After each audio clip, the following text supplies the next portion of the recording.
Ewa naho mubona ni mwikambi ya gisirikare iri ku Musaga. Ewa navuga ko habaye accident mu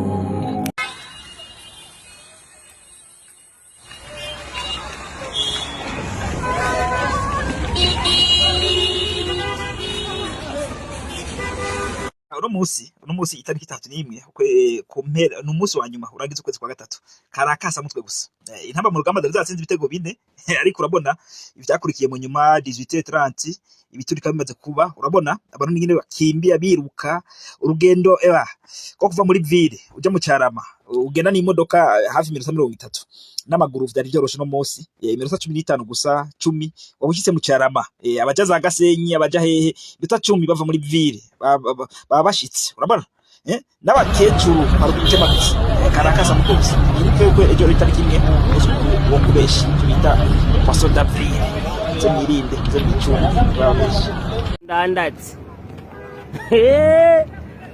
abantu barasaze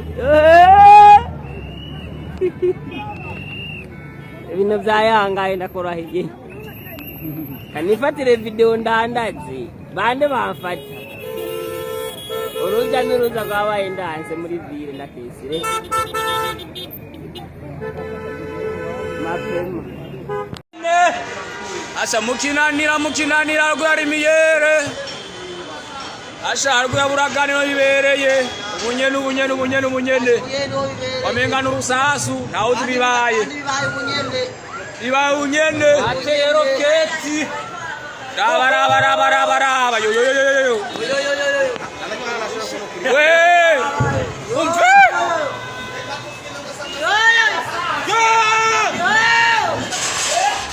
Tabari Bujumbura mukinanira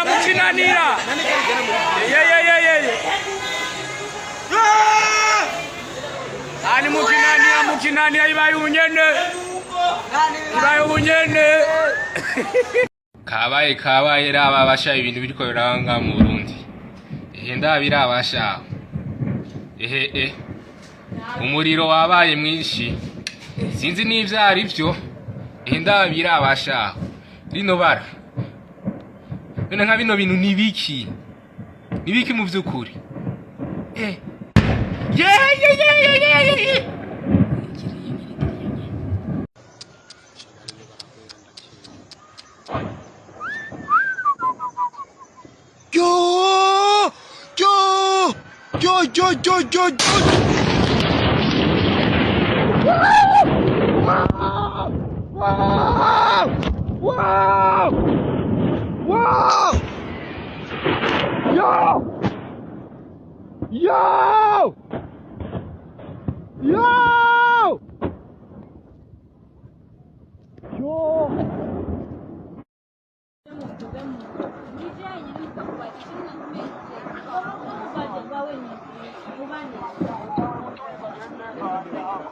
Donc bimaze iminota 30 ari uko nyene ni mukinanira ku Musaga.